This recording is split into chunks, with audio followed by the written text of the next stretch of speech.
Alright YouTube, what's going on? Try not to look behind me, it's a mess back there. I gotta clean up my work area. Alright, this is gonna be a build video for the great CBG Builders Swap Off. I got my assignment, so they match you with someone, they give you some parameters, and then you build them a guitar. Now, all it said was 24.5-inch scale or better, 4-string, and I like green. So okay. So first thing I started doing, you guys know I typically like to let the box speak for itself. So green, I'm not just gonna paint a box green. I want to see what green cigar boxes I have. So that's what I did, and I broke out a few, and they're all really awesome boxes. There's one. This is the Diesel Whiskey Row, and this is B.G. Meyer standard issue, right? Both good boxes. What I don't like about them is that they're square. I prefer a more of a rectangular look to the box when I'm building a good cigar box guitar, and they're a little on the small side. A little. Still make a good cigar box guitar, that's why I have them, that's why I'm holding on to them. But I think for this build it's not going to work. So this is 9.5 by 7, so it is not a perfect square, but it still looks too square to me. That's just me personally. Here's a really cool one. This is Night Shift. Look at that. This thing is awesome. Now there would be some challenges with this because it opens this away, and you guys know I like to slide a fretboard over the top of the lid, so I would have to do some modifications on this. So, and it's, you know, still a little on the small side. It's not bad though. I'm gonna do a build out of it. When, I don't know, but I'm gonna do a build out of it. 9 by 7. So, man, I was like, well, I don't think those are gonna work. I don't know if I want to use those. My brother had these 2 boxes and he'd been wanting to send them to me, but I've been kind of scoffing at it, I guess, because they're thick. Look at how thick that is. This is a really cool box, and it's got that rectangular shape to it. Man, way too thick. But look at this. It's got an inside tray. That's every bit, oh, I can't get it out there. Every bit as thick as any other lid I've had on a guitar, cigar box guitar. And so the thickness of this box is just this tray. It's perfect, look at that. So this, tape measure's not cooperating. So the height, yeah, just over 2 inches. If I just use this part, and it's still a nice top. But like this, whew, 3 1/4, almost 3.5 inches. Big difference. So I think that's what I'm gonna do. I'm gonna take the lid off, and just use this part. I think this is gonna be an awesome cigar box guitar, and it's definitely green, and it's definitely cool looking. So I have a plan. So he asked for a 4-string, that's what I'm gonna build. But I like 3 strings, and I got 2 boxes. So I guess I'm gonna build 2. One's gonna be a 4-string, one's gonna be a 3-string. This one's got a little something on it, sorry, I'm a bit distracted. A little something on the top, but it'll be fine. So there you go. That's what we're about to do. About to start chopping up some wood, putting this thing together. All right, so over the last couple of days, I've taken the lid off. Remember I told you I'm not gonna use these. I'm gonna use the insert, and so it had these lips because it slid inside. So I have removed those. Gone. So now I can just lay it in the box. That'll make it easier, you know, if I put a pickup, when I put a pickup in here. Trying to slide it in, it wouldn't, can't slide the pickup past that. You can put the pickup in afterwards, but same thing with your volume pots or anything like that. If you put them up here, you can't do that. So took those pieces off, out of the way I could slide this in. The other thing that I did is went ahead and cut bracing for inside the box. Now this is a pretty thick box, but I need something to hold the lid up to, and I need something to screw down to. And then also I have got the necks started. So now I need to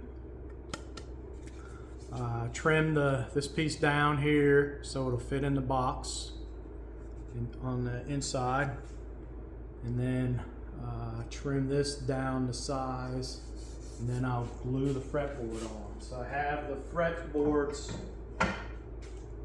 halfway done. Still gotta cut the fret slots. All right, got her glued up. I glued both of them up at the same time. I got a string hanging from my hat. So I had to use my big level as well. I mean, I guess you don't have to use a level, but I use one just to, I think it gives me good, helps me get good, even clamping pressure. So that's why I do it. But like I said, I've seen dozens of ways. I think I seen somebody posted in one of the groups that had a belt or something wrapped around their fretboard. So as they were gluing it up, there you go. So this is very, very rough. So now is where it begins, right? I'll start shaping it up, throw this in the box, figure out if I'm gonna keep this at 24 frets or not, or take it down some, and then we'll start shaping her out. And that's when it comes together pretty quick.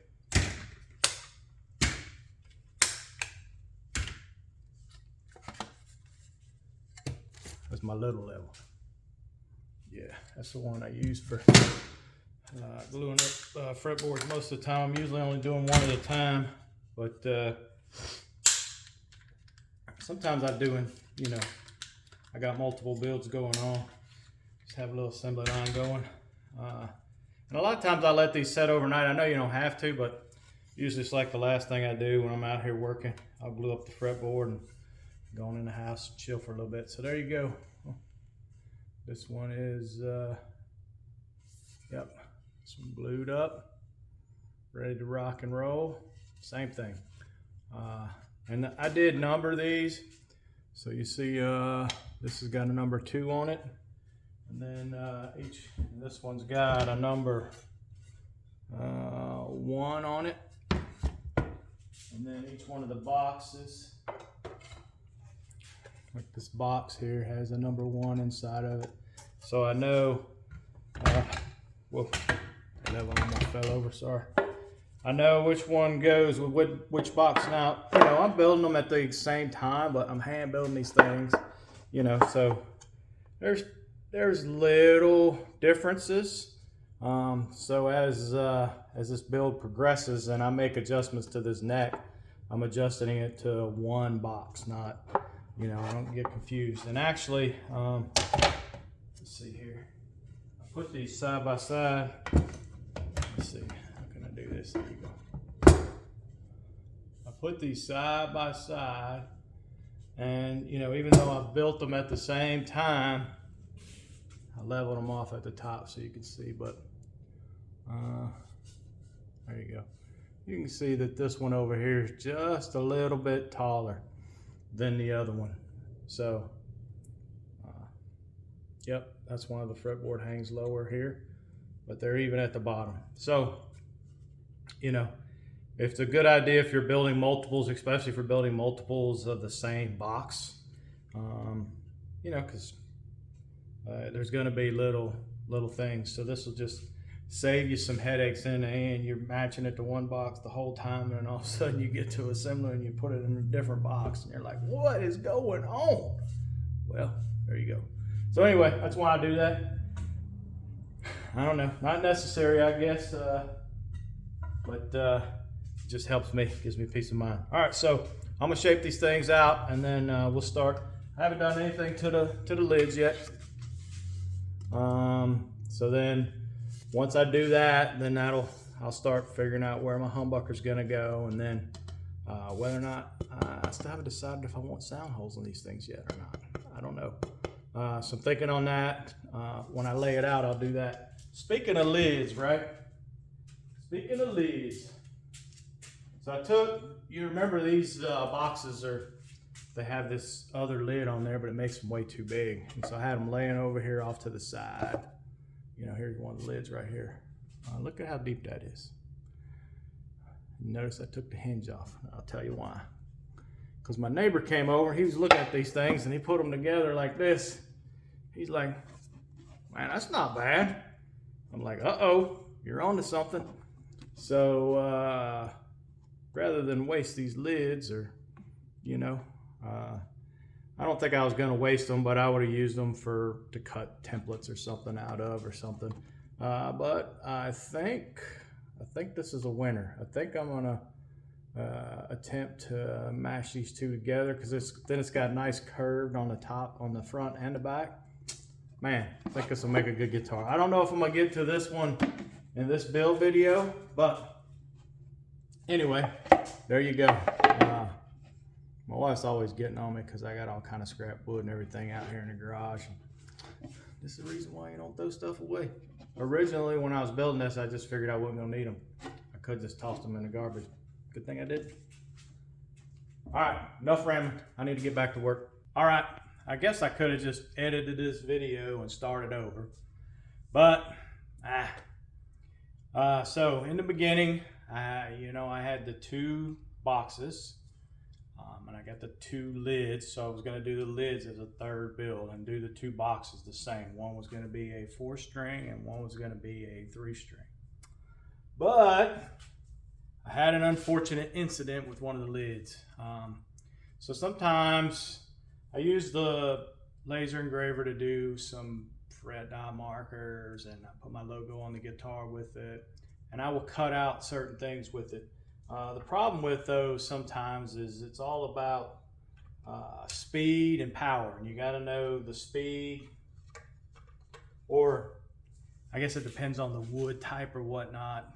You know, if you go too slow with too much power, you can burn it. If you go too fast, then the power's not good enough to cut all the way through. There's lots of things that can go wrong, and not having the wood to test it, I dialed in the settings that I thought would work, and I ended up catching the lid on fire, and you know, then I couldn't save it. So then I used it as a test piece to try to dial in the settings, and I don't know if it's something in the wood, you know, I don't know, but no matter what I did, I couldn't get a consistent cut, and I always ended up burning it. You know, when you cut stuff, let's see here, I mean, this is a piece of 1/4-inch maple, and it cuts it cleanly, doesn't burn through, but man, that other thing was charred. So I don't know.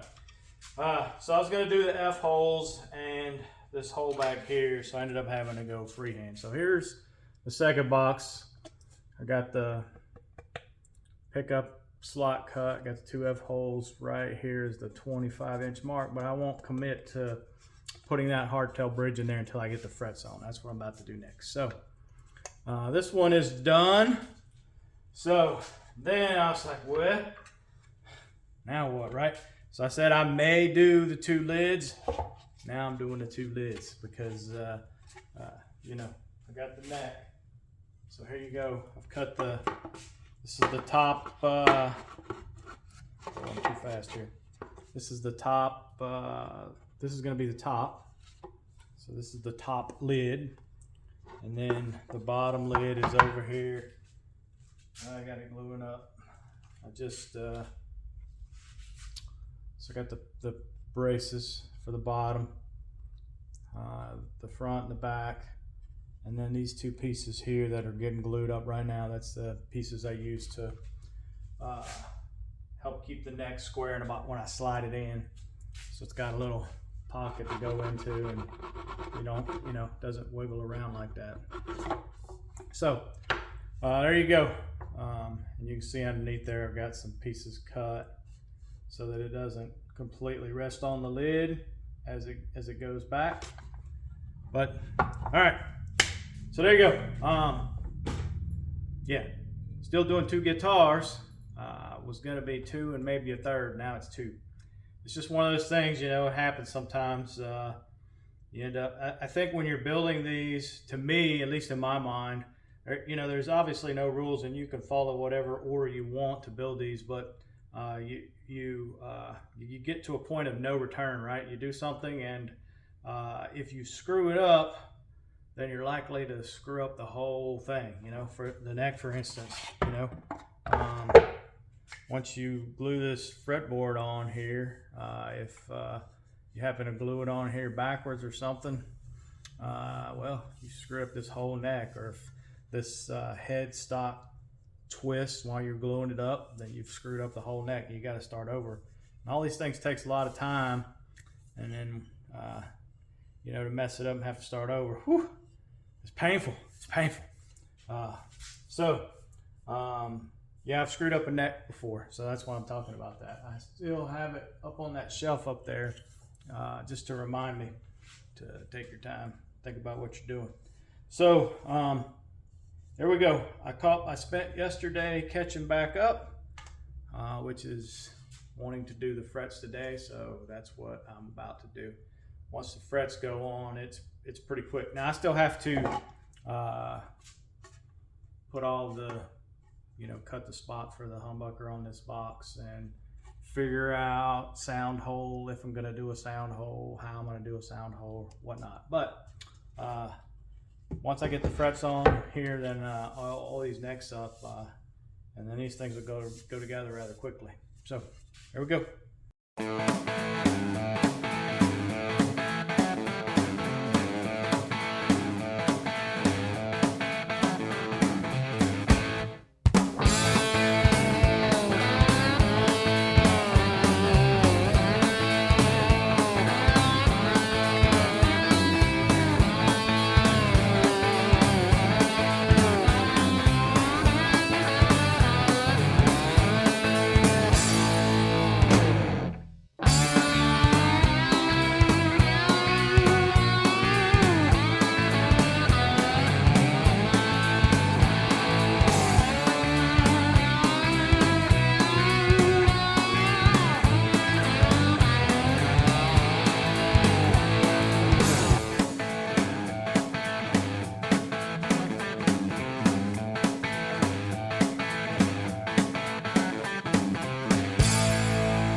All right, here we go.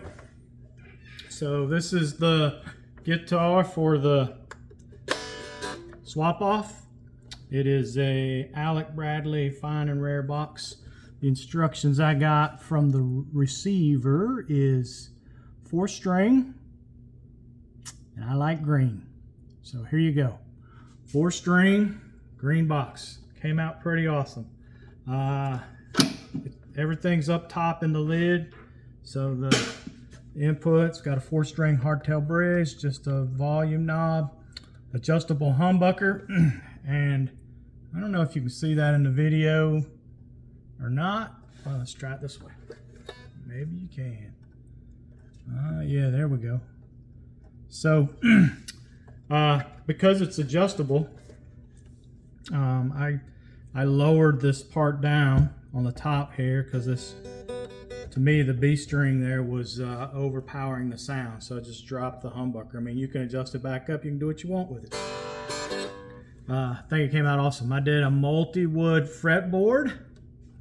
This is the second of the multi-wood fretboards. And I got a multi-wood heel as well. I've always kind of done the wings, but never the piece in the middle. So there you go. I like the way the maple and the walnut set each other off. So that's what I went with. It's got the logo on the back. I just need to sign it. And this one will be number 90. So there you go. All right. While I was doing this, I wore a green shirt too. Check that out. So while I was doing this, I wanted to make a 3-string version of this guitar. And remember, I was going to make one out of the exact box, but I screwed it up. So I ended up putting the 2 lids together, and I came up with this thing right here. This will be number 91. So I did straight sound holes. Everything else is the same. I put that green inside of there, and it's got a screen in there as well. Everything else is the same, except this is 3-string. It's just got a single volume knob. Same thing, multi-wood fretboard. Both of them have lock and tuners. The other one had 4. Obviously, this one's got 3. Really fun build. This one's really cool. You could tell, you know, if you start looking at it real close, there's like a little bit of overlap. Now these lids, I've tried them several different ways, and they're just made exactly for the box they came off of. So these didn't exactly match up perfectly, but nothing crazy where you would think, wow, that's way off. No one's gonna notice, but I just figured I'd point it out anyway. So this one's really cool, man. Just same side. I like the round corners. Everything round about it makes it really cool. So this one will end up on my site. Let me plug this one in. Okay, so first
this came out really awesome. Actually, both of them did.